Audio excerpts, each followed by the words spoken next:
어쩌면 좋아 14살 우리 지아부터 진행 시작하겠습니다. 어,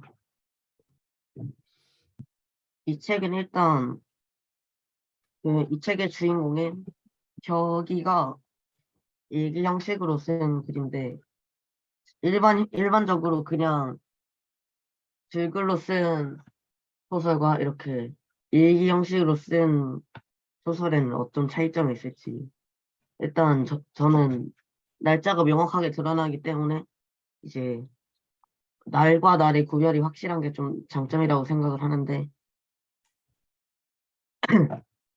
어떻게 생각하는지 성현이가 먼저. 뭔가 약간 일기 형식으로 뭔가 쓴 거다 보니까 약간 당연히 뭔가 이 주인공의 생각이나 약간 이런 것도 잘 전달이 되는 느낌이고 뭔가 되게 어 뭔가 좀 되게 글 읽으면서 뭔가 좀 친근한 느낌도 약간 좀 드는 것 같아가지고 뭔가 좀 편하게 읽을 수 있어서 좋은 것 같아. 지현님은 어떻게 생각하세요? 뭔가 이 주인공이 되게 솔직한 글을 쓰는 걸 읽을 수 있는 것 같고, 또 뭔가 이렇게 간단하지만, 소소한 일상을 볼 수 있는 그런 재미를 느낄 수 있어서 저는 좋았던 것 같아요. 그리고 이 책에 이제 일기 형식으로 이렇게 진행되다 보니까 이 책에서는 좀 긴 내용이 나오면 막 이동을 하는 장면이나 이런 장면들을 모두 시간마다 그 타임라인을 하나씩 잡아서 그 시간에 대한 설명을 하나씩 해주는데 저는 이걸 읽는데 좀 불편했는데 이유는 좀 시간에 따라 진행되는 걸 좀 풀어서 설명했으면은 어떨까. 뭐 내용이 좀 압축이 되긴 했지만 이제 시간에 따라 진행되는 부분에서 어색한 점도 없지 않아 있어서 이 부분에 대해서 어떻게 생각하는지 지현님이 먼저. 이해가 잘 되긴 했지만, 그래도 저도 뭔가 이렇게 읽기 불편하고 그랬던 점이 있었던 것 같아요. 성현이는 어떻게 생각? 지금 앞부분이 잘 안 들려서 전부분 성현이는 그 앞부분까지밖에 안 읽어가지고 그거 그렇게 쓰여진 글이 아마 없을 것 같은데, 그치? 그게 있어요. 생각인 그 거지? 산에 갈 때 차 타기 전까지 나오는 내용들이 다 그렇게 나오던데. 그러니까 아니 저 지금 성현이가 책을 100 몇십 쪽까지 안 읽었으니까 지금 제아가 말한 형식의 그 타임라인 형식의 글쓰기는 뒷부분에 나와 있는 거 아니야? 109쪽에 나와요. 109쪽 몇 쪽? 109쪽에 그러네. 이제 114쪽, 109쪽 거기 읽은 거야, 성현아? 이거요? 109쪽 6월 10일 일기처럼 네. 시간대별로 기록한 형식의 글쓰기에 대해서 이런 일기 글쓰기에 대해서 어떻게 판단하고 평가하냐는 게 질문입니다. 뭔가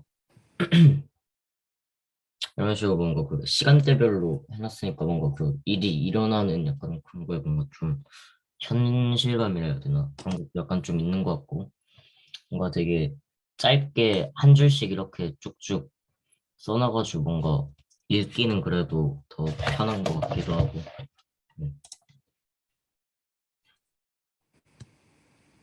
하경은 어떻게 생각? 어, 뭔가 조금 불편하긴 했지만 뭔가 계속 그 형식이 바뀌니까 뭔가 조금 불편한 면도 없지 않아 있었지만 그래도 이렇게 함으로써 뭔가 어떠한 일에 대해서 더 체계적으로 이해할 수 있어가지고 이 형식에 대해서는 장단점이 둘 다 확실하게 있다고 생각을 했습니다.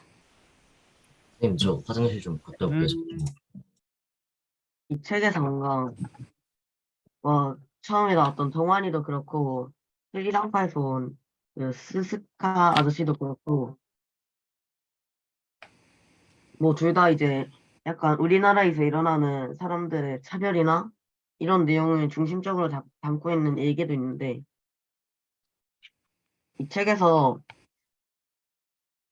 중심적으로 이야기하는 우리나라에서 일어나는 외국인에 대한 차별을 어떻게 생각하는지 하경이가 먼저. 음, 아무래도 뭔가 사실 많이 줄어들었다고 생각하고 그런 경우가 많아지니까 조금 나아지긴 한 것 같다고 생각을 하지만 이 책에서 나온 것만큼은 아니더라도 아직 조금의 그런 차별이라고 해야 되나? 그런 편견들이 있는 건 사실인 것 같아서 뭔가 이 책에서 그런 것을 표현한 것에 대해서는 되게 잘 이야기에 잘 녹여들었다고 생각을 했어. 성현이는 이 책에서 나온 유색 인종이나 이런 인종에 대한 차별을 우리나라에서 일어나는 차별에 대해 어떻게 생각해?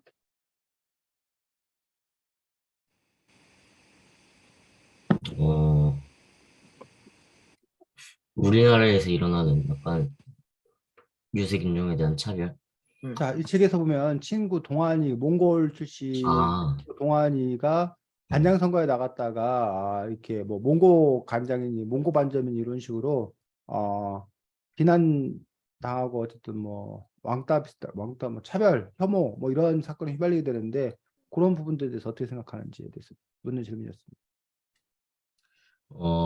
뭔가 실제로 약간 주변에서 뭔가 좀, 어, 약간 다문화 가정의 아이들이 있으면 뭐 당연히 애들이 뭔가 좀 뭔가 다문화 가정이라고 약간 뭔가 놀리는 식으로 그런 거를 전에도 몇 번 본 적이 있어가지고 뭔가 좀 현실감 있는 장면인 것 같아. 어. 재현님은 어떻게 생각하세요?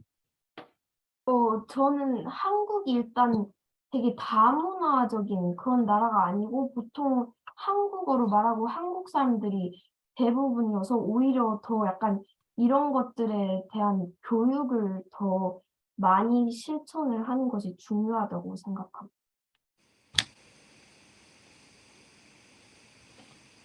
이제 이 책에서도 또 다른 인종과의 차별과 이제 제목부터 어쩌면 좋아 14살이 때문에 14살의 시선으로 진행되는 이야기가 나오는데 이 이야기 중에서 약간 14살과 맞지 않다고 생각한 이야기가 있는지 있다면은 왜 그런 이유를 들었는지 일단 나는 아까 시작하기 전에도 말했듯이 약간 시험에 관한 문제랑 그런 문제들이 좀 14살이랑 어울리지 않다고 생각을 했고 그 그럼 재현님은 어떻게 생각하세요? 어, 저도 뭔가 이렇게 아무리 어른이 쓴 책이어도 되게 이게 14살의 말투나 그런 것들이 당연히 안 갖춰졌다고 생각을 했고 또 그 주인공 약간 가지는 친구와의 갈등 이런 게 좀 뭔가 사회의 문제에 대한 그런 거지 되게 우리가 일상생활에서 겪는 그런 친구와의 갈등 그런 걸 14살의 입장에서 표현한 것 같지는 않았어요. 하경은 어떻게 생각해요? 저도 뭔가 물론 뭔가 어린이의 시선에서 보도록 노력을 하는 것 같은데 14살로서 근데 이게 뭔가 14살이랑 어울리지 않는 부분도 있었고 그리고 뭔가 일단 말투가 굉장히 달랐지만 제일 중점적으로 뭔가 조금 안 맞았다고 느낀 거는 재현 씨가 말했듯이 뭔가 여기서 일어나는 문제나 전개 과정이나 사고가 일어났을 때 그것이 뭔가 그냥 평소에 저희가 느끼는 친구와의 갈등이 아니라 뭔가 되게 큰 사회 문제나 또는 잘 경험하지 못한 일이 가끔씩 있어가지고 그건 조금 이해하기 어려웠지만 그래도 이 아이의 시점에서 되게 그래도 풀어나가려고 한 것 같았어요. 성현이는 난 근데 이게 제목은 14살이긴 한데 얘네 뭐냐 나오는 거 보면은 중2인 거 봐서는 만 나이로 14살인 것 같아가지고 약간 그 질문에서 처음에 말했던 그 뭔가 시험 내용이나 그런 거는 뭐 진짜로 아니, 네, 진짜로 뭐 현실감 있는 것 같고 뭔가 말투는 잘 모르겠긴 한데 초반에 약간 그 친구 사이 약간 갈등이나 이런 부분은 오히려 딱 그 중학교 2학년 나이 때 뭔가 좀 그런 문제가 되는 부분들을 잘 표현한 게 아닐까 싶습니다. 마지막으로 이제 이 책에 동환이가 저반에 몽고 간장이라고 놀림을 받다가 이제 동구라는 애가 뭐 어떻게 하다가 그 패거리에서 쫓겨나게 돼서 이제 왕따가 동환이에서 종구로 변하는 장면에서 동환이가 종구를 도와주잖아. 만약에 자신이 이렇게 왕따를 당하고 자신의 왕따를 주도했던 사람이 이렇게 왕따가 되었을 때 도와줄 수 있는지 묻고 싶어. 나는 일단 자기가 예전에 괴롭힘을 받았던 것도 있고 이제 그 분한 마음 때문에 선뜻 먼저 다가가기가 어려울 것 같은데 성현이는 어떻게 생각해? 뭐 당연히 뭐 웬만하면 안 도와주지 않을까 싶은데 재현님은 어떻게 생각하세요? 나도 이렇게 나를 괴롭혔던 애를 이렇게 쉽게 접근할 수 있을 것 같진 않아.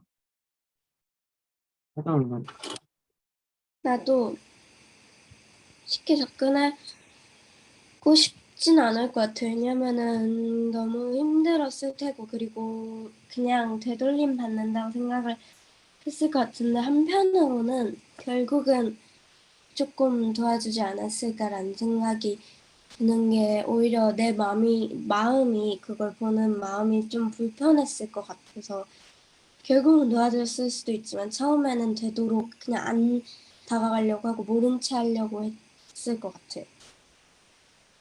여기까지 할게요. 네, 수고했습니다.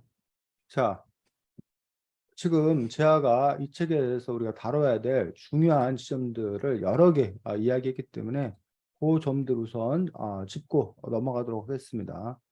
그런데 오늘 수재님이 그 하경이의 말버릇 하나를 발견했어. 하경이의 말버릇 다른 사람과 달리 특별한 점이 너희들은 발견한 게 혹시 있어? 약간 반말로 가다가 존댓말로 갔다가 그렇게 섞이는 것 아, 같아. 그래? 하경이가 반말 쓰다 존댓말 쓰다 왔다 갔다 해? 맞아요. 아, 그게 제가 수업에서 계속 반말 쓰다가 갑자기 여기서 존댓말로 바뀌니까 헷갈려가지고 뭔가 계속. 아, 그래. 선생님 또 그 점은 또 생각 못했네. 또 다른 점은? 근데 하경이 말버릇만 있는 게 아니라 제 성현이도 그래서 이게 사람들이 보통 그렇게 쓰는 건데 내가 그렇게 생각하나 봤는데 하경이가 아까 조금 마지막 발표할 때 그 발표하는 동안에 4번이나 쓴 말이 있는데 그 말이 뭐냐면 뭔가. 맞아요. 뭔가라는 말을 아주 자주 쓰는데 그 다음에 성현이가 발표했는데 성현이도 그러더라고 보니까 성현이도 뭔가라는 말을 꽤 쓰더라고. 그래서 이제 그 사람마다 사실은 그 말벗을 쓰는 이유가 그 다음 할 얘기가 생각이 잘 안 나서 네. 그 사이에 좀 이렇게 끄는 거야. 그래서 옛날 교장 선생님들 에 또 뭐냐 거시기 뭐 이러면서 에 또 뭐 이런 식으로 이렇게 그 이야기를 이렇게 하는 경우가 있어.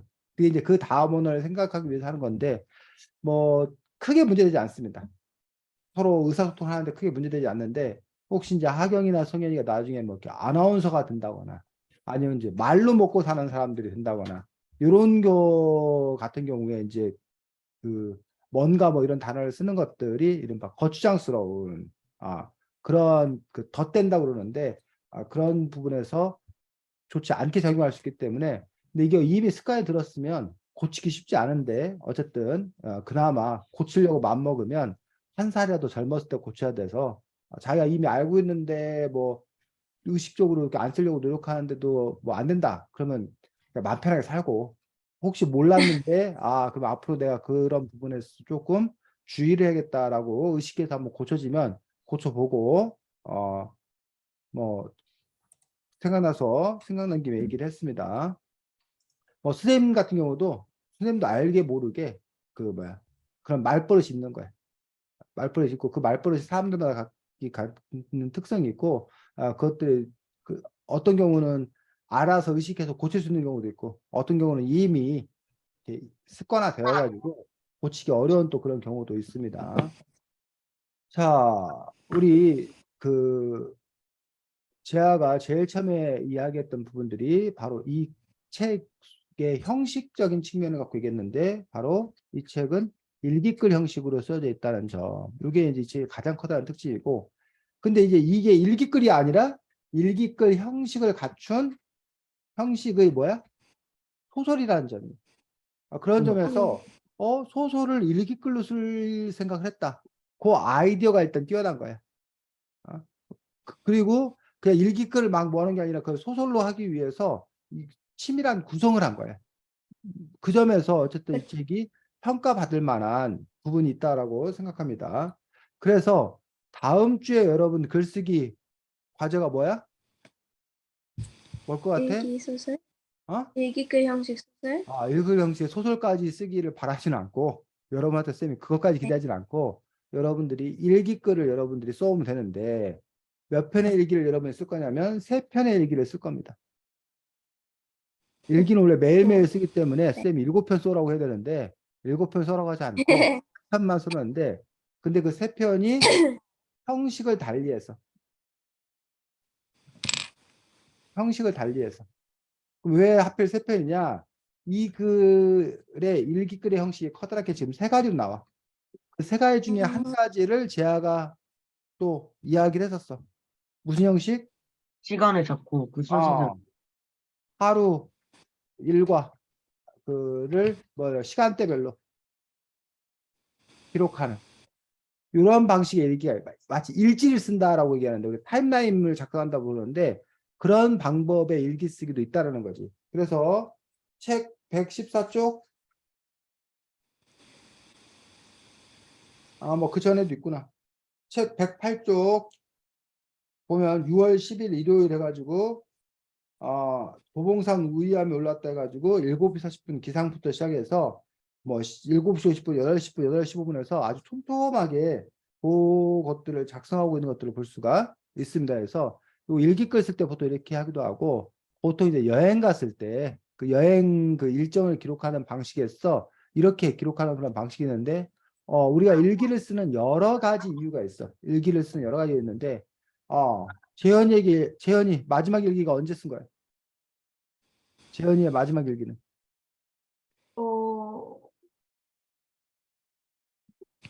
오늘 일기는 아닌데 비슷한 걸 했어요. 일기는 아닌데 비슷한 거 그 뭔 말이야? 뭘 쓰기? 약간 어. 일기장에 뭘 쓰긴 하지만 일기는 아니에요. 일기장에 뭘 쓰긴 하지만 일기는 아니라고? 네. 그래서 그게 마지막이 언제냐 그래서 그 글 쓴 게 어제. 어젯밤이야? 어? 네. 어제. 그러니까 어쨌든 뭔가를 계속 쓰고는 있다. 네. 근데 일기는 아니지만이라고 그런 말했다면 재현이가 생각하는 일기란 뭔데? 너가 정의하는 일기란. 뭔가 하루 일과를 음. 근데 너의 일기장에는 하루 일과를 기록한 건 아니고 그때그때 드는 생각을 쓰는 거야? 네. 그렇지. 자, 재하에게 일기라. 재하의 마지막 일기는 언제? 그리고 이거 2022년 6월 29일 수요일이요.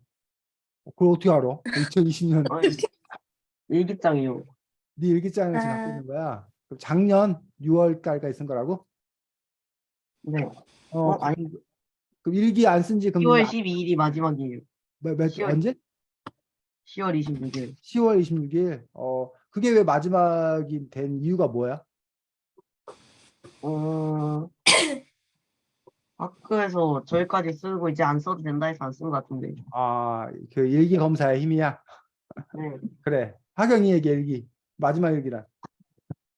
저는 저번 주인가 그랬을 거야. 아이패드에 있는 걸로. 아, 저번 주까지 일기를 썼어? 계속 쓰려고는 하는데 일주일에 한 편 정도 쓰는 것 일주일에 같아요. 한두 번 정도씩 쓰긴 한다. 성현이 네, 일기는 음. 저 마지막으로 일기 쓴 거요. 음. 저 그 6학년 때 언제였지? 한 5월 달까지 쓰다가 만것 같아요. 선생님은 어제까지 썼습니다. 일기를. 근데 이제 선생님 같은 경우도 우리는 예전에 보면 일기는 언제 쓴다고 보통 우리는 생각해. 하루 일과 중에 하루 중에 마지막에. 마지막 아, 그 네. 밤에 그래서 하루 일과를 마무리하면서 그날에 있었던 일을 중심으로 쓰는 게 우리가 보통 일기다라고 얘기를 하고 있는데 사실은 일기는 누굴 위해 쓰는 거야? 그러니까 이 나 독자가 누군 거야? 나 일기글의 독자는 나 자신이야, 사실은. 원래 우리 일기는. 근데 아까 재아나 성현이 사례를 받듯이 우리에게 일기란 선생님이 쓰라고 해서 일기 검사에서 쓰는 거기 때문에 또 특히 어린이 일기는 여러분만 보는 게 아니라 여러분 부모님도 여러분의 일기를 보고 선생님들도 여러분의 일기를 보고 그래서 일기의 어떤 그런 그 자신만의 공간, 자신의 기록, 자신의 삶의 기록 또는 자신의 고민을 담아놓는 곳, 음?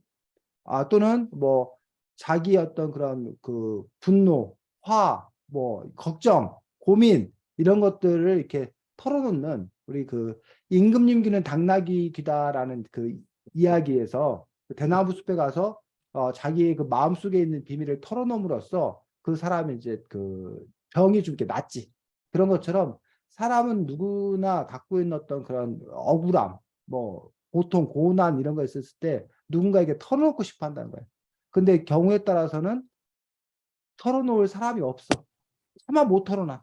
그럴 때 이제 우리가 일기글이라는 형태로 털어놓게 된다라면, 뭐 그런 것들이 또 일기글의 어떤 그런 역할을 하기도 하고, 또 대부분 또 일기를 쓰라고 하는 이유는, 바로 현재를 붙잡아 놓기 위해서 우리가 대부분 다 망각하고 잊어버리는데, 일기를 써두면 나중에 가서 이제 그때 일들을 이른바 반추할 수 있다, 기록할 수 있다라고 얘기하고 있고, 뭐 그런 식으로 어쨌든 일기에 대해서 여러 가지 생각을 갖고 있습니다.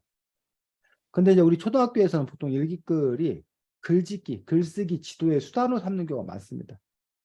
그래서 뭐 맞춤법 검사도 하고, 뭐 띄어쓰기도 하고, 또 하나 일기가 또 이제 선생님과 아이의 소통, 아이에 대한 이해를 넓히기 위해서, 네가 이런 일이 있었구나. 뭐 이런 식으로 이제 이해할 수 있게 되죠. 그래서 이제 뭐 성현이가 재아가 자꾸 괴롭혀서 너무 힘들다. 난 죽어버리고 싶다. 막 이렇게 쓰면 이제 그걸 보고 막 쌤이 깜짝 놀라갖고 아니 재아 이 자식이 성현이를 괴롭혀 막 이러면서 이제 그런 고발장 뭐 이런 역할을 하기도 하지. 그 선생님이 보게 되니까 그런 식으로 이제 그 여러 가지 역할들 하게 되는데 어쨌든 일기의 원래 어떤 그런 의미는 자기만의 어떤 그런 공간으로서 자기가 뭐 반성일 수도 있고 결심일 수도 있고 뭐 토로일 수도 있고 그런 일들을 쓰는 건데 안타깝게도 우리가 글쓰기, 글짓기를 해서 하는 거기 때문에 여러분들이 솔직한 일기 본인의 어떤 그런 기능이기보다는 뭐 그렇게 써도 괜찮고, 그렇게 쓰면 좋고, 그렇지 않다 하더라도 어쨌든 최소한 남들이 볼 수 있는 선에서 여러분들이 글을 쓰면 되는데, 하루 일과를 시간대별로 기록하기라는 그런 부분들은 말 그대로 있는 어떤 그런 사건에 대한 기록이기 때문에 기억이라는 그 부분들이 더 큰 의미를 갖고 있습니다. 여기서는. 자, 그 다음에 여러분들이 쓸 수 있는 일기가 바로 재현이가 썼던 어떤 그런 방식들이 한부려서 깊이 있는 뭘 담고 있는 생각을 담고 있는 즉 일기를 쓰는데 그날 하루에 일과에 대해 쓰는 게 아니라 여러분이 고민하는 바 생각하는 바에 대해서 깊이 있는 생각을 담는 그런 일기를 여러분들이 한번 뭐하자 써보자라는 얘기예요. 그래서 이 책에도 보면 그런 식의 일기가 나와 있는 것들이 있는데 348쪽 보겠습니다. 책 348쪽.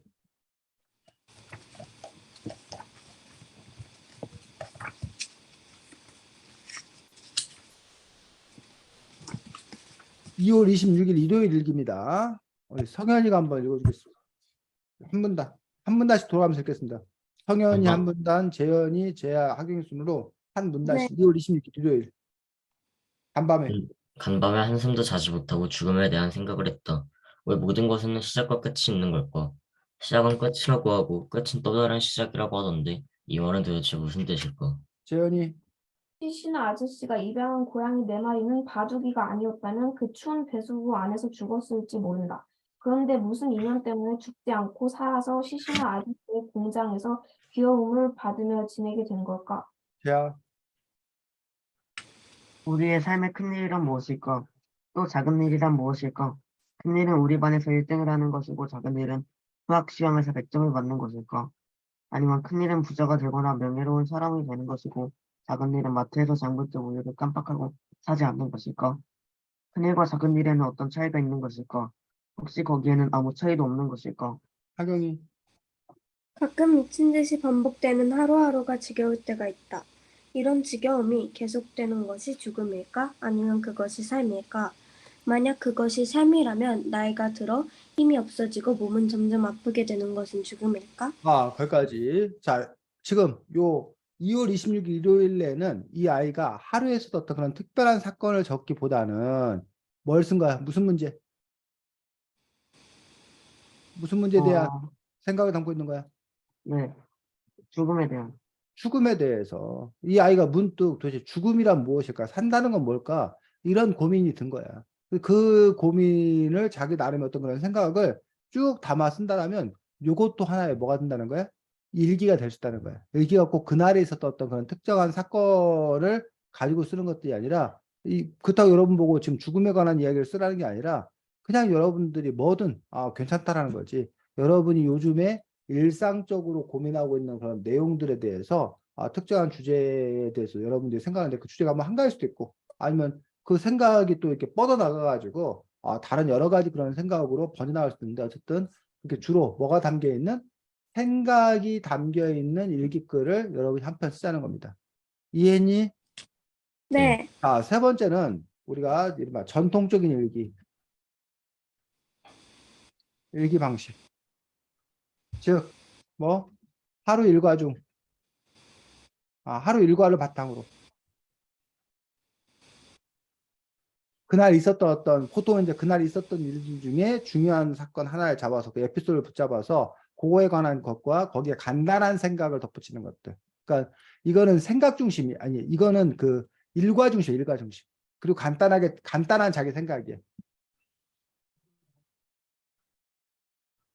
그래서 일과가 뭐 8, 90%, 생각이 1, 20%. 이거는 거꾸로야. 일과는 10%, 1, 20%. 그리고 미안합니다. 그거에 대한 생각이 7, 80%. 이해가? 네. 요거는 네. 생각이라는 건 거의 없는 거지. 아예. 네. 이거는 그냥 일과만 그것도 글이 아니라 타임라인 형식으로 몇 시, 몇 시 이런 식으로 해서 그날 일정을 한번 이렇게 여러분들이 쭉 기록하는 방식으로 해서 여러분이 이렇게 세 편의 일기글을 써보는 그러한 글쓰기 작업을 하려고 합니다. 다음 주 글쓰기 과제에 관해서 질문 없고 네. 이해했고 자 요거 채팅창에다가 붙여줄 테니까 뭐 복사를 하던 뭐 하면 되고 자 그 다음에 이 책이 여러분이 말한 대로 14살 아이의 어떤 이야기를 쓰고 있다는 거죠. 그러니까 중학교 1, 2학년, 중학교 2학년 친구의 이야기. 그래서 이 책에서 다루고 있는 그 부분들이 이른바 연애, 이성 친구와 달달한 연애를 하는 어떤 그런 이야기가 한 축을 이루어 아주 뭐 이렇게 중심축을 이루고 있는 거 아닌 중심축까지는 아니지만 이것도 어떤 한 부분이야. 그다음에 뭐 우정, 동성 친구들 사이의 우정. 우정과 갈등에 관해서 이야기하고 있는 부분들이 또 한 요소를 이루고 있습니다. 자, 또 하나 여기서 여러분들이 이른바 뭐 학습, 공부하는 얘기. 제아로서는 도저히 이해할 수 없다고 그랬는데 여기가 학습 공부하는 이야기와 학습과 뭐 동시에 진로, 자기가 어떠한 걸로 가야 되나 대한 그런 진로 탐색들.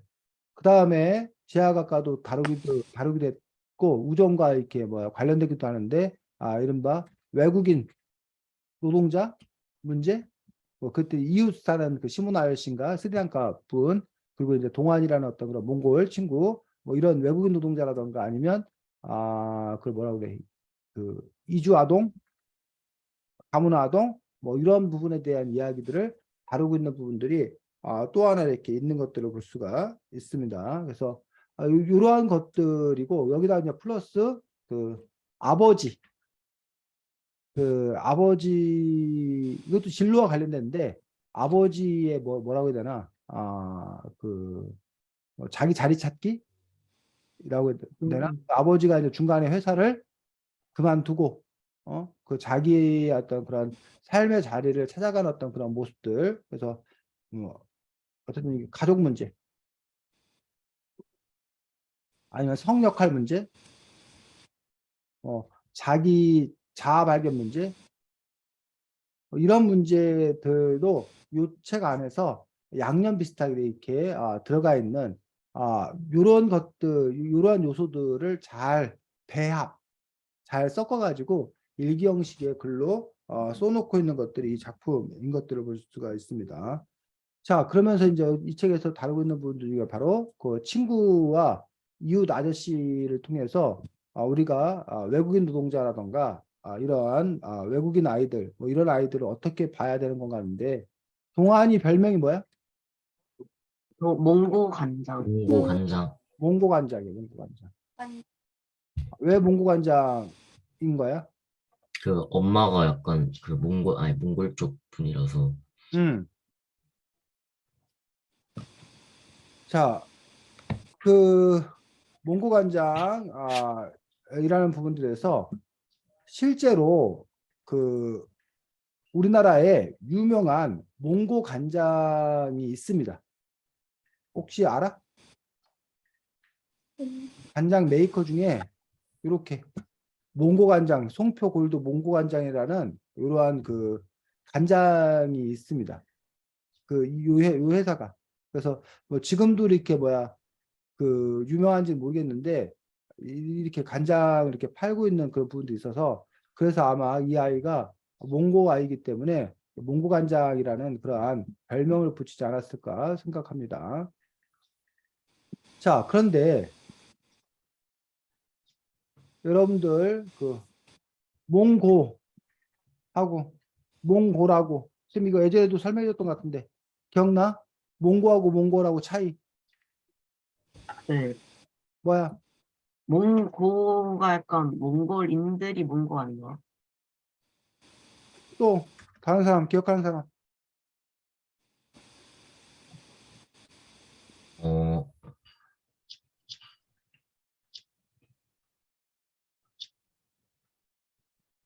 자, 몽골은 이거는 몽골어입니다. 몽골어. 몽골 말이야. 몽골 말. 몽골 말로 몽골이야. 몽골은 몽골의 한자어야. 아, 그래서 누가 부르는 말이야? 중국에서 부르는 말이야. 그래서 몽고의 뜻 할 때 이 몽은 무지몽매한, 어리석은 뭐 이런 뜻이야. 즉 부정적인 의미를 갖고 있어. 몽골어로 몽골은 무슨 뜻을 갖고 있냐면 세상의 중심이라는 뜻을 갖고 있어. 그래서 나라의 명칭은 뭐야? 몽골이야, 몽골. 근데 그걸 네. 우리가 한자어로 하면 몽고야. 마치 우리가 독일 이렇게 부르잖아, 우리나라에서는.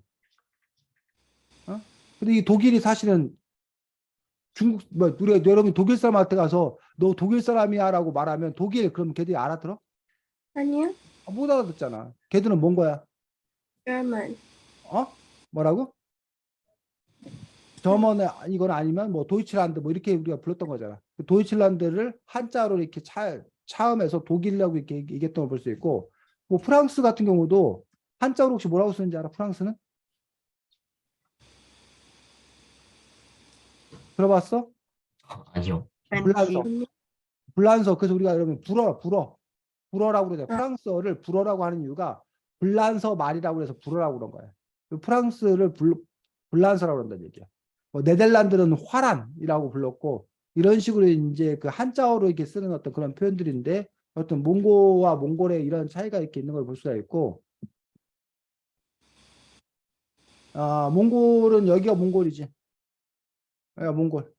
울라마투르가 수도고 그래서 우리나라가 여기 있고 해서 여기 보면 몽골이 특이하게 여기가 내몽골 자치구 보여?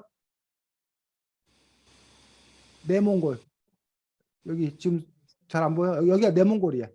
여기 내몽골 여기 어디냐면 고비 사막이 있는 데고 우리나라 이 내몽골 얘기가 맨날 언제 나오냐면 우리나라 봄에 황사 봄에 그 모래 그 황사 날라오는데 그 발원지가 이쪽이야. 내몽골 자치구 이쪽이야.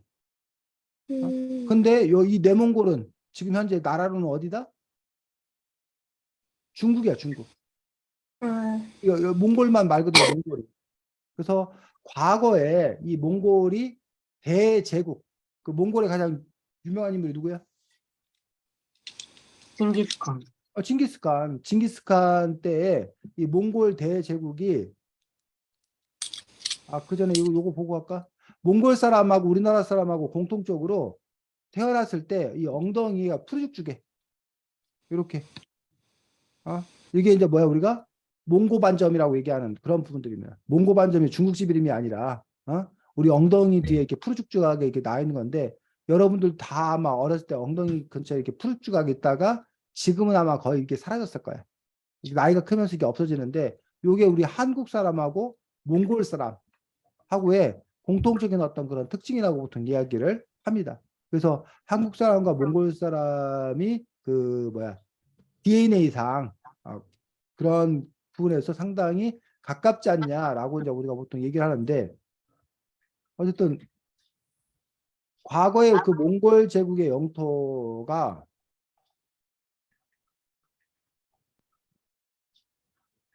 이렇게 전 세계적으로 중국도 먹고 이쪽 뭐 아랍 그 뭐야 카자흐스탄 뭐 이런 러시아 뭐 이런 쪽 동유럽까지 다 먹었을 정도로 가장 커다란 어떤 그런 영토를 차지하고 있는 것들이 몽골인 것들을 볼 수가 있습니다. 그래서 중국 영토도 차지해서 몽골이 세운 중국의 나라가 뭐였어? 우리나라 고려 때 몽골이 세운 나라 중국의 원나라. 그렇죠. 원나라죠, 원나라. 그래서 중국 한족들은 몽골의 침략을 받은 적이 있었다는 얘기예요. 그래서 몽골에 대한 감정이 별로 좋지가 않다고 보통 얘기합니다. 그래서 그들은 이제 몽고라고 이제 그들을 폄하해서 낮춰서 이렇게 부르는 그런 부분을 볼 수가 있는데, 자, 이 이야기에서 보면 그런 얘기가 나옵니다. 그냥 그 전까지 동안이하고 잘 지냈어. 188쪽.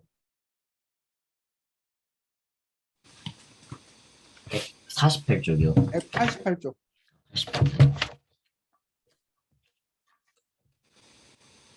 180쪽부터 보겠습니다. 187쪽. 8월 23일 화요일 일기입니다. 187쪽. 8월 23일 화요일 일기. 자, 거기 찾았으면 성현이가 읽어줄까? 회정이가 수학 영재반 수업이 끝나고 여자애들과 다투었다고 한다. 몇몇 여자애들이 몽골 출신이 어떻게 반장이 될 수 있냐고 했단다. 회정이가 너무 어처구니가 없어서 그게 무슨 상관이냐고 따졌더니 동환이는 공부도 잘하고 인기도 있지만 반장이 되기에는 좀 그렇다는 것이다. 회정이가 그게 무슨 말이냐고 따지자 몽고관장이 반장이 되는 것은 있을 수 없다고 했단다. 큰일이다. 동환이 이게 괜히 반장 선거에 나오라고 한 것 같다. 자, 이 정서가 뭘까? 그러니까 첫 번째는 아예 그 외국인이라고 또는 다문화 가정의 아이라고 아예 차별하는 경우가 있어. 네. 그 단계는 가장 문제가 아예 드러나는 그런 단계. 근데 지금 이 동환이는 그렇지는 않은 거야. 애가 외국인하고 다문화라고 차별당하지 않았어. 근데 평상시에는 그냥 친구로 잘 지냈어. 근데 이 아이가 뭐 한다고 그러니까? 반장 선거에 나온다고 그러니까 너가 그냥 우리랑 잘 지내는 것까지는 우리가 허용되지만 너가 반장 선거에 나오는 거는 그거는 우리가 용납하기 힘들다. 라는 그런 정서. 이런 정서를 우리가 어떻게 이해를 해야 할 거냐라는 얘기. 어때, 쟤야? 그 정서가 뭘 것 같아? 너는 어떨 것 같아? 너네 반에 이런 다른 나라 출신의 아이가 학교 전교회장에 나온다거나 그런 것들을 과연 받아들일 수 있을 것 같아? 아니면 우리 지역의 이제 국회의원이나 이런 거에 그런 다문화 가정의 아이들이라든가 그런 출신의 어떤 그런 사람들이 아니면 귀한 외국인들이 국회의원 선거나 대통령 선거가 나왔을 때 기꺼이 그 사람에게 투표할 용의가 있는지 아니면 그건 아닌 것 같은지 뭐 그런 부분들에 있어서 질문한다면 제안은 입장이 어떨 것 같아?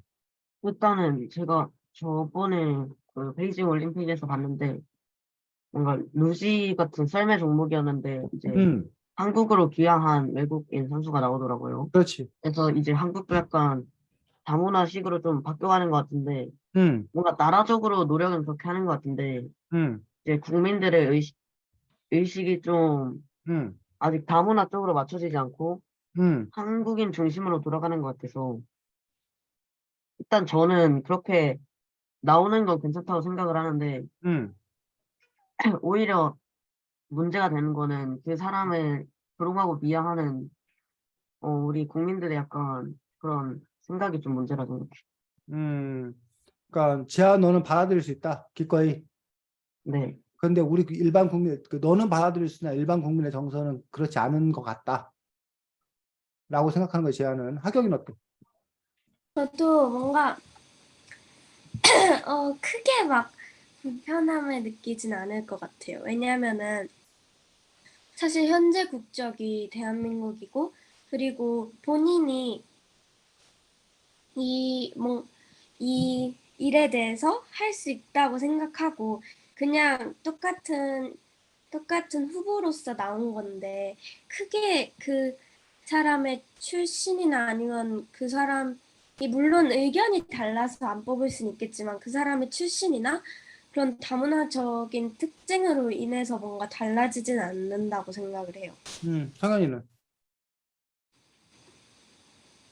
뭔가 약간 외국인 친구도 뭔가 리더십이나 약간 이런 뭔가 그래도 그런 자질들이 있으면 뭐 당연히 뭐 될 수 있다고 생각을 하는데 뭔가 제아가 말한 것처럼 뭔가 되게 분위기가 뭔가 되게 저희 나라는 뭔가 미국처럼 그렇게 다문화 인종이 아니라 뭔가 대부분이 한국인이다 보니까 약간 어느 정도는 있는데 사람들이 뭔가 분위기 약간 뭐라 해야 될지 모르겠는데 그런 거 일단 저는 그래도 네 동의하는 편인데 네. 네, 알겠습니다. 보니까 하경이보다 성현이가 뭔가를 더 많이 쓰네. 지금 들어보니까. 자, 어쨌든 그렇고 성현이가 지금 말 표현 중에 저희 나라는이라는 말 표현을 썼는데 저희 나라라는 표현은 잘못된 표현이라고 합니다. 그래서 우리나라는이라고 해야 되는데 우리나라나 저희 나라나 마찬가지 아닙니까? 같은 뜻 아닙니까? 또 저희 나라 그 어른들 앞에서 얘기할 때 저희가 하겠습니다. 제가 하겠습니다라고 이런 겸손한 그런 표현으로 저희 나라라고 얘기하는 게 올바른 표현 아닙니까 하는데 우리가 저희 가족이 뭐 이런 식으로 해서 자신을 낮추는 것들은 맞으나 나라를 낮춰서는 안 된다고 하기 때문에 나라를 낮추면 안 되기 때문에 저희 나라가 아니라 우리나라라고 얘기한다고 합니다. 그래서 그 지적받는 부분도 있어서 자기가 그 부분들도 의식적으로 고쳐야 합니다. 자, 재현이 같은 경우는 이제 입장이 좀 특이한 그런 케이스지. 재현이는 뭐 지금 현재 재현이가 뭐 외국에 주로 많이 나가서 살고 있었기 때문에 늘 오히려 지금 여기 동안 입장이 되는 거지. 재현이 같은 경우는 다른 나라에서 온 어떤 그런 사람들 입장이 되기 때문에 재현 입장은 또 다를 것 같다고. 재현이가 그런 점에서 좀 더 이 문제에 대해서 다른 친구가 다른 관점에서도 볼 수 있다고 생각되는데 어떻게 생각해, 재현이는? 저도 이거를 용납이 가는데 뭔가 그 사람들의 그 한국의 국민들의 입장에서 보면 뭔가 그 이렇게 반장이나 대통령이나 그런 사람들이 이 한국을 뭔가 대표하는 사람인데 음. 다른 이렇게 뭔가 그런 다른 상황에 대해서 낯설거나 두렵거나 그런 감정들을 느낄 것 같아요. 음. 그래서 선생님이 정확히는 모르겠는데 미국 같은 경우도 선거권, 피선거권, 그 대통령이 될 수 있는 그런 피선거권 같은 경우에 미국 본토에서 태어난 사람들만 대통령 선거권이 주어지는 걸로 알고 있거든.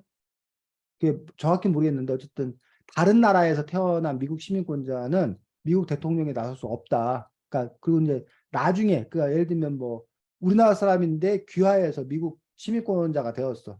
그 사람이 대통령 후보로 나갈 수는 없는 거야. 뭐 그런 식으로 이렇게 되어 있다는 어떤 그런 생각들. 다문화 국가임에도 불구하고 뭐 그런 또 이렇게 차이가 있는 것들을 볼 수가 있습니다. 그래서 지금 현재 실제로 문제가 됐던 것들이 이른바 탈북민, 북한을 탈출해서 우리나라에 온 사람인데 우리가 같은 국민이라고 얘기하고 있지만 탈북민이라는 우리가 또 다른 그 카테고리를 만들어 가지고 그들을 생각한다는 거예요. 탈북민 출신이 지금 현재 서울 강남의 국회의원이야. 그래서 그가 공천받아서 국회의원에 나섰을 때 아니 북한에서 온 사람을 뭐 국회의원을 시켜? 라고 주장하는 그런 경우가 있었고 그 다음에 그 결혼 이주 여성, 결혼해갖고 한국 사람이 된 그 이주 여성 중에 예전에 그 자스민 의원, 필리핀 출신의 자스민 의원이라는 분이 우리나라 국회의원이 된 적이 있어. 그때 이제 입장이 달라진 거야. 우리나라도 이제 그 다문화 가정이 늘어나고 그들의 의견을 대표하는 그런 점에서 이제 국회의원이 필요하다라는 그런 주장이 있었는데 아니 저 필리핀 출신 저기가 어떻게 우리나라 국회의원 할 수 있느냐 라는 점에서 또 이렇게 상당히 반발했던 부분들도 있다라는 거지. 그래서 여기에는 그러면 어떤 정서가 깔려 있느냐 뭐 이런 거야. 외국인 노동자들이나 이런 사람들이 그래 너네가 우리나라 가서 열심히 일해라. 우리를 위해 일해라. 그런데 그거를 차별하는 사람은 나쁜 사람이다는데 근데 너희가 우리를 위해 일하는 게 아니라 오히려 우리의 위에 간다. 그러니까 뭐 회장이 된다. 뭐 국회의원이 된다. 아니면 아주 커다랗게 사업에 성공한다. 라고 하면 뭐야 열심히 뭐 그러니까 죽 써서 개줬다라는 그런 표현을 썼는데 왜 우리 걸 너네가 가져가? 라는 어떤 그런 박탈의식 그 빼앗겼다는 어떤 그런 생각들 뭐 그런 걸 갖는 사람도 있다는 거예요.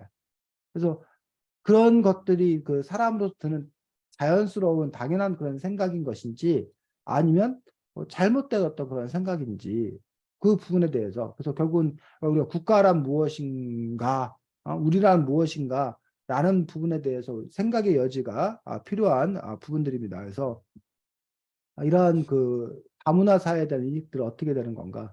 그래서 아마 미국 사회 같은 경우도 이른바 그 요즘에 아메리칸 퍼스트를 얘기하는데 그 미국 시민 우선이다라고 얘기하는 그런 측면들이 있고 근데 또 미국 안에서도 이른바 백인 중심의 부분들이 있기 때문에 알게 모르게 이런 유색 인종에 대한 차별이나 이런 것들은 여전하다라고 또 주장하는 그런 사람들도 있는데 재현이가 직접 겪어본 바는 어때? 저도 선생님이 말한 것처럼 학교에서 뭔가 이렇게 반장이나 아니면 음, 다른 애들 위에 가 있다는 그런 느낌을 준 아이들은 보통 백인이고 또 만약에 아시안이나 뭔가 미국인이라고 안 여겨지는 그런 친구들이 그런 포지션에 있으면 되게 불편해하는 것 같아요, 사람. 그런 정서가 있어 그쪽에도. 네, 그 부분들에 대해서 그게 그러니까 인간의 어떤 그런 심리 그 밑바닥에 깔려있던 그런 심리인 건가 아니면 잘못된 교육 그러니까 잘못된 관습이 남아있어 그렇기 때문에 의식 개선을 통해서 그것들을 바꿀 수 있는 부분들이 있는 건가 또 어느 게 또 이렇게 바람직한 건가 뭐 이런 여러 가지 부분들을 또 따져볼 여지가 있습니다. 자, 뭐 이런 내용들이 우리가 재하가 이렇게 얘기했던 그런 부분들이어서 함께 짚고 넘어갔습니다. 자, 다음 재현이가 네. 진행하는 거였나? 하겠습니다. 이 책에서는 주인공이 뭔가 책이나 영화나 그런 예술이나 문화 등을 많이 접하고 또 그런 것들에 대한 생각을 쓰는데 그 여러분은 허벽의 아버지가 벽이에게 그 헤이 웨이시라는 책을 읽고 나서 뭔가 어릴 때는 예쁘고 아름다운 것만 봐야 한다고 그런 생각인지 또는 아무리 나이는 어려도 이런 심각한 문제나 감정이나 그런 것들을 접해봐야 한다고 생각하는지 무슨 의견인가요? 저는 뭔가 생각하는 능력이나 감정을 발달하는 그런 책이나 예술을 접해본 건 좋다고 생각하지만 저도 제 경험에서 뭔가 너무 심각하거나 폭력적인 그런 영화를 봤을 때 하루 종일 뭔가 기분이 안 좋아지는 그런 경험을 해본 적이 있어서 뭔가 너무 연령에 맞도록 적당한 책이나 예술을 접해보는 것이 제일 좋은 것 같습니다. 재아님 말씀해 주세요. 저도 일단은 살아가는데 필요한 그리고 꼭 필요한 지식이나 아무리 어른들이 보는 책이어도 이제 어려도 알 건 거의 다 알기 때문에 뭐 이런 이야기로 같이 이런 일에 대해서 뭐 어린 아이가 혼자 보는 것이 아니라 옆에서 보호자와 같이 그런 책을 읽음으로써 보호자에게 더 확실한 정보를 얻고 그에 대한 생각을 서로 나누는 게 좀 더 성장에 필요한 방향이라고 생각합니다. 하경님 말씀해 주세요. 저도 뭔가 저는 그냥 부모님의 교육관이 맞으면은 그냥 부모님이 이것에 대해서 괜찮다고 생각하면은 그냥 부모님과 함께 본다면은 별로 큰 상관없을 것 같긴 하지만 그래도 그 영화나 책의 연령이 설정된 데는 다 이유가 있고 청소년한테 해가 되는 것을 제한하기 위해서니까 저도 뭔가 무서운 영화를 보거나 아니면은 충격적인 사실을 알게 되거나 아니면 책을 보면 하루 종일 그것이 맴돈 기억도 있기 때문에 부모의 교육관에 맞춰서 그건 잘 맞춰서 기준을 만들어서 그냥 집 안에서 잘 교육하면 되지 않을까 약간 그런 생각을 가지고 있긴 합니다. 황현님 말씀해 주세요. 약간 뭔가 진짜 초등학교 저학년에 그렇게 막 완전 어릴 때는 뭐 당연히 좋은 것만 보고 그럴 필요가 있겠지만 한 중학교 2학년 정도면 그래도 뭔가 좀 그런 어두운 면들도 좀 알아가고 뭔가 아까 지아가 말한 것처럼 뭔가 좀 그런 걸 가족들과 약간 좀 얘기도 해보면서 그런 게 뭔가 성장에 또 도움이 되지 않을까 생각합니다. 네, 저는 겹치는 게 있어서 여기까지 했어요. 네, 수고했습니다. 아까 선생님이 이 책에 대해서 우리가 분석을 쭉 했었는데, 그 빠진 부분들이 지금 재현이가 또 잘 이야기한 부분들입니다. 이 책에는 특히, 이 책 안에 책 안에 영화에서 음악, 책, 영화, 뭐 이런 것들이 많이 소개되고 있는 것도 볼 수 있습니다. 그래서, 선생님이 그 목록을 한번 적어보니까 뭐, 달과 유펜스, 체오프의 공포, 그다음에 톨스토이의 사람은 무엇으로 사는가, 그다음에 우리나라 소설책인데 관철동 시대, 그다음에 뭐 그 비그로 항해기는 우리 지난번에 뭔가 얘기하지 않았었나? 비그로 항해기는 그 다윈이 찰스 다윈의 그 비그로 항해기, 그다음에 뭐 셜록 홈즈 추리탐정 소리지, 그다음에 유니코노의 비밀, 그다음에 조금 아까 재현이 얘기했던 헤이 웨이시라는 작품은 만화책이다, 만화책. 제이슨이라는 작가가 쓴 만화책이고, 쌤도 요 책에서 나오고 도대체 뭔 내용이길래 그래 하고 쌤도 이제 헤이 웨이시라는 책을 나중에 다 찾아봤게 됐고, 뭐 이웃나선 등등 여러 그 책들에 대한 이야기가 나오기도 하고, 영화에 관한 이야기가 나오기도 하고, 음악에 관한 이야기도 나오기도 하고, 결국은 이 작가가 그 작품들을 쓰는 과정에서 그러한 내용들을 이렇게 충분히 알고 있기 때문에 그것들이 가능했다라고 생각합니다. 또 하나 그 재현이가 여기서 이제 여러분들이 다루고 있는 어떤 그런 이야기들, 그래서 선생님도 참 고민스럽지. 그 선생님들마다도 의견들이 다르고, 그래서 아이들에게 그 열정, 야, 그래, 세상은 살만한 거야, 열심히 살아야 돼. 뭐 좋은 일 있을 거야. 라고 이렇게 긍정적인 바람직한 그런 태도를 심어주는 게 그게들이 필요하다라고 이제 주장하는 그런 사람도 있고 세상 살아봤더니 세상이 결코 그렇게 아름답지만 않더라. 세상을 사는 동안에 수많은 일들을 겪을 수밖에 없으니 그냥 있는 그대로를 아이들에게 알려주고 그들에게 대비할 수 있도록 해줘야 된다. 그들도 알아야 되지 않냐. 그리고 또 하나는 그들의 주체. 그러니까 하경이, 성현이, 재하, 개현이가, 성현이가 뭐 초등학생 때는 모르겠지만 중학교 2학년 정도 되면은 뭐 이 정도 알 수 있는 거 아니에요? 라고 그렇게 얘기하는데 초등학생들은 뭐라고 그래? 우리가 유치원생도 아니고 초등학생 정도 되면은 그거 다 알아 되는 된단 말이야. 근데 대학생들은 또 뭐라고 그래? 아유, 중학생들 아직 그 머리에 피도 안 마른 것도 아직도 어려서 걔들이 뭘 알아요. 대학생 정도는 돼야 뭐. 근데 나이 또 더 먹으면 또 뭐야. 아이고, 대학생 털 뽀송뽀송한 애들 걔들이 뭘 알아. 인생을 뭘 알아. 이러고 있어. 그러니까 보면 그게 한도 끝도 뭐야? 없는 거야. 심지어는 선생님 엄마가 그래, 엄마가. 50 몇 살이 그게 나이냐 이래. 80 먹은 사람들은 50살이 너무 뭐 한 거야? 젊은 거야.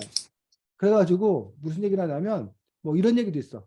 지금 우리 인생에서 오늘이 가장 젊다. 뭔 말이야 그게? 앞으로 남은 인생 중에서 오늘이 가장 젊은 그렇지. 날이야. 오늘이 가장 젊은 거야. 너희들 오늘이 가장 젊은 거란 얘기지. 또 반대로 우리 인생이 또 언제 끝날지 모르기 때문에 어쩌면 지금 이 순간이 여러분들에게 가장 뭐해? 나이 많은 늙은 순간이기도 하잖아. 그동안 살아왔던 시대에서 가장 늙은 순간이기도 하잖아. 그래서 그런 점에서 이제 상대적으로 이렇게 봐야 되는 어떤 그런 부분들이고 또 하나는 사람들마다 뭐하다 다르더라는 얘기. 사람들마다. 어떤 비극적인 그런 일을 알고도 그거를 온전히 자기의 것으로 받아들여서 무척이나 힘들어하는 사람들이 있어. 또 반면에 그건 단지 뭐일 뿐이야? 소설일 뿐이야. 내 삶과는 별 관계 없다라고 분리해서 생각하는 어떤 그런 사고능력을 갖고 있는 사람들이 있어. 그래서 그 사람마다 다르더라는 얘기. 그래서 선생님 아내 같은 경우는 슬픈 영화나 이런 거 못 봐. 그 영화를 보면 그게 스펀지처럼 이게 다 자기가 돼가지고 몇 날 며칠 우울한 거야. 그러니까 아예 그 근처에 가지를 않아. 그런 걸 쳐다보려고 하지도 않아. 그래서 선생님 입장에서는 그게 도저히 뭐예요? 이해가 안 가. 아니, 그거 보면 그 당시 슬프고 그냥 그 당시 울고 마는 거지. 왜 그것 때문에 막 괴로워하고 힘들어하는 거지? 그런 점에서 이제 사람들마다의 그 감수성, 이라는 부분들이 서로 다르다는 얘기지. 결국은 여러분 스스로가 알아야 돼. 재현이가 재현이 자신, 하경이 자신을 알아서, 나는 그거에 대해서 내가 컨트롤할 수 있는 능력을 갖고 있는지, 아니면 나 같은 경우는 몹시 심하게 흔들리는 심취한 어떤 그런 경향을 갖고 있는지, 그런 그 부분에 따라서 자기 자신을 알아야 되고, 그래서 이제 가려야 자기 스스로. 난 다 허용할 수 있어. 아니면 내가 굳게 마음 먹고 내가 이걸 필터링 해야 돼. 아니면 나는 아예 허용하기 힘들기 때문에 나는 아예 멀리 할 거야라는 점에서 또 이렇게 개별적인 어떤 그런 특성들도 있는 것도 사실입니다. 그래서 또 우리가 개별적인 특성을 또 다 잘 살려주면 제일 좋은데 우리가 이렇게 수업하고 이런 상황에서는 개별적인 특성을 또 살릴 수가 없는 거잖아. 그러다 보니까 이제 자기가 뜻하지 않게 또 자기에게 이게 툭 떨어지는 그런 일이 있었을 때 그럼 또 나 자신은 또 그것들을 어떻게 대비해 나갈 건가 이런 부분에 대한 고민도 역시 필요할 거라고 생각합니다. 하경 진행하겠습니다. 저도 할 밖에 안 남았는데, 이 제가 들어오기 전에 나온지 모르겠지만 그 종구라는 아이가 나오잖아. 여기 종구라는 아이가 나옵니다. 근데 이 종구라는 아이는 되게 이 책에서는 불쌍한 아이기도 하지만 이렇게 동환이를 괴롭힌 적도 있는 되게 양면의 모습을 가지고 있는 주인공 인물로 묘사되는 캐릭터인데 이 종구라는 아이를 이 책에서 읽고 종구에게 어떤 생각을 가지게 되는지, 그러니까 뭔가 종구가 착한 애인 것 같은지 나쁜 애인 것 같은지, 자신이라면 종구랑 친구를 할 수 있는지 이런 이야기들을 들려준. 이 책에서 우리 성현이를 위해서 조금만 더 설명해주면 종구라는 아이는 동완이를 괴롭혔던 그런 아이면서 나중에 알고 보니 그 종구라는 아이가 그 집에서 아버지가 경찰관인데 좀 상당히 그 네. 뭐라 그래 가부장적인 뭐 폭력적인 어떤 그러한 부분들을 갖고 있어서 상처를 갖고 있는 아이고 그 아버지에게서 이제 벗어나고자 하는 그런 또 생각을 갖고 있어서 그 아이가 그렇게 다른 동안이를 이렇게 왕따시키는 어떤 그 심리에는 그 가정에서의 어떤 그 온전한 사랑을 받지 못한 그런 정서에 기반한 것 아닌가라는 식으로 얘기되고 있고 또 그 아이가 어쨌든 뭐 시간이 지나면서 친구들을 통해서 좀 치유받고 위로받는 어떤 그런 과정의 이야기를 이 작품에서 표현하고 있는 상황들입니다. 하경이 진행해. 네. 재하님.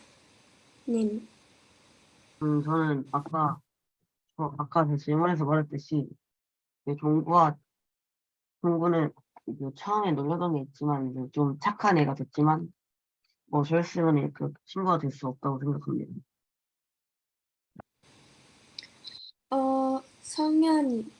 성현님. 뭔가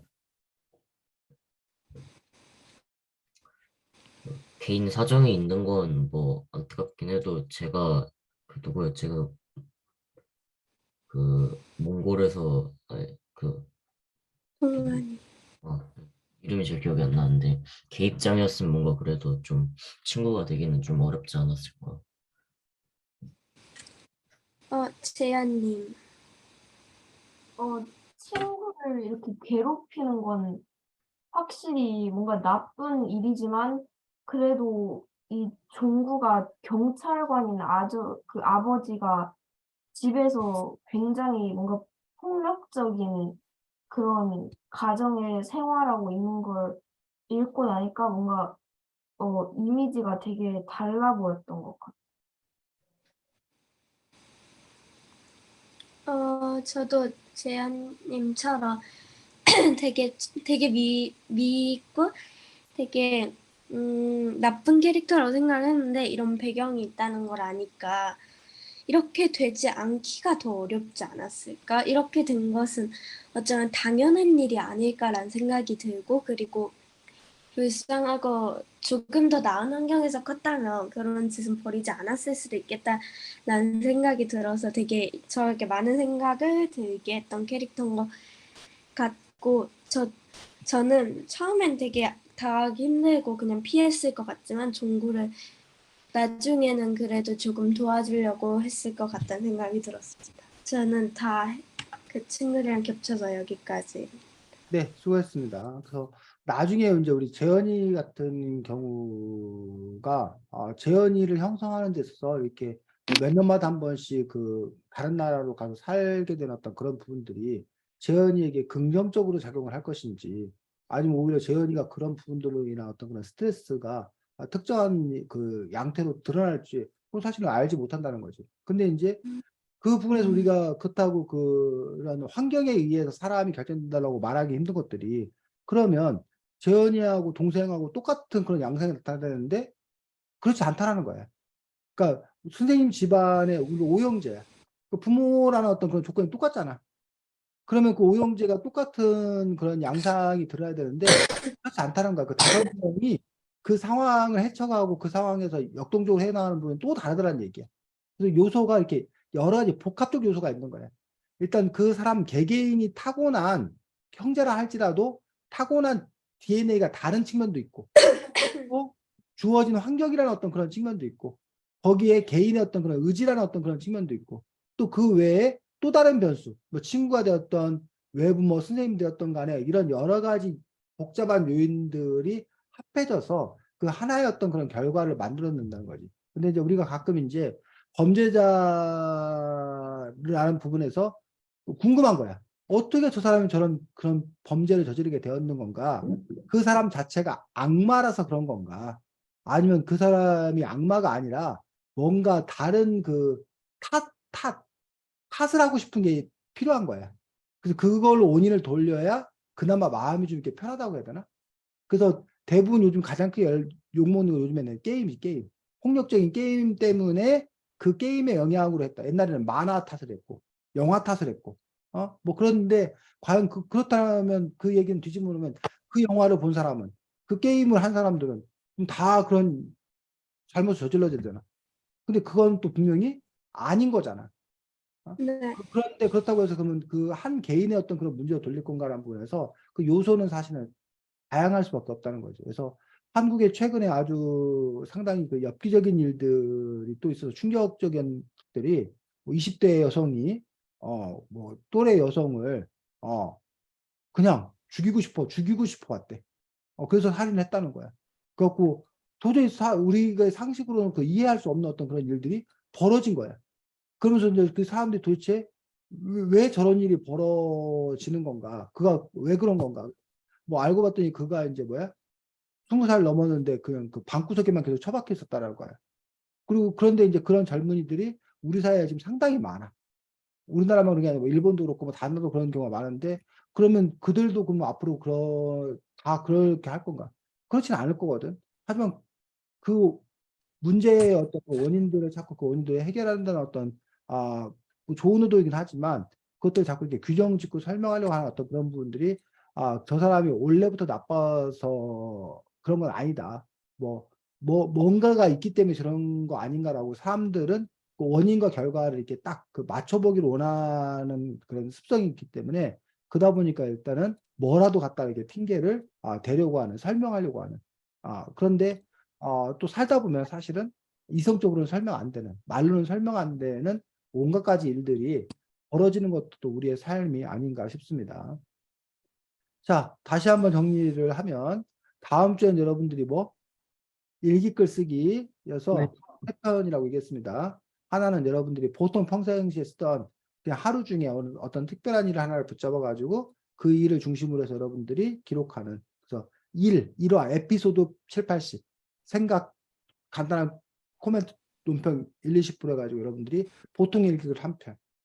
그 다음에 여러분이 어떤 요즘에 고민하고 있는 어떤 그런 문제, 뭐 이성 친구 문제도 괜찮고, 요즘에 자기 갑자기 내 코가 마음에 안 들어가고, 자기 코에 대한 외모에 관한 문제도 괜찮고, 뭐 친구에 관한 뭐 부분이든 뭐든지 어쨌든 뭐 부모님과 갈등이든지 뭐든지 간에 여러분들이 여러분들의 마음속에 담고 있는 어떤 그런 생각, 고민들을 담아서 글로 써보는 것들이 또 한편.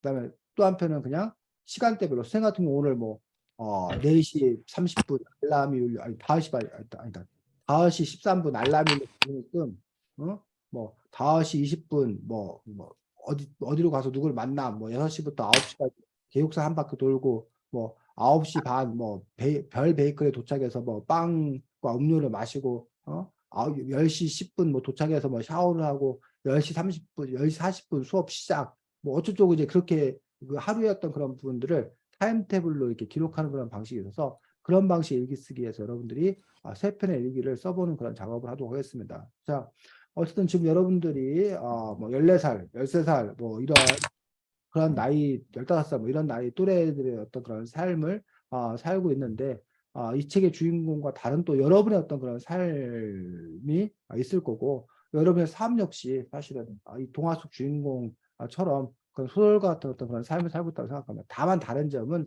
이 책에서 아까 중학교 2학년에서 공감하기 힘든 그런 부분이 있지 않냐라고 하는 것들이 소설이라는 것 자체가 평범한 어떤 그런 일상이기보다는 이른바 이렇게 좀 특별한 어떤 그런 이야기를 사람들이 소비하는 그런 특성을 갖고 있기 때문에 여러 가지 그 있을 법한 일들을 한 자리에다 다 모아놓은 거야. 모아놓는 거, 모아놓는 거. 그러다 보니까 이제 그 한 사람에게는 그 일이 다 일어날 가능성은 드물어, 힘들어. 그런데 각각 떼놓고 보면 얼마든지 우리 주변에서 있을 수 있는 그런 일들인 거지. 뭐 그런 차원들이 있기 때문에 여러분들이 또 14살 어쨌든 사춘기 초입, 사춘기의 어떤 그런 사람들을 또 어쨌든 또 잘 겪어낼 수 있었으면 하는 바람입니다. 자, 오늘도 수고 많았고 주말 잘 지내시기 바랍니다. 자, 수고했습니다. 안녕히 계세요. 안녕. 그래.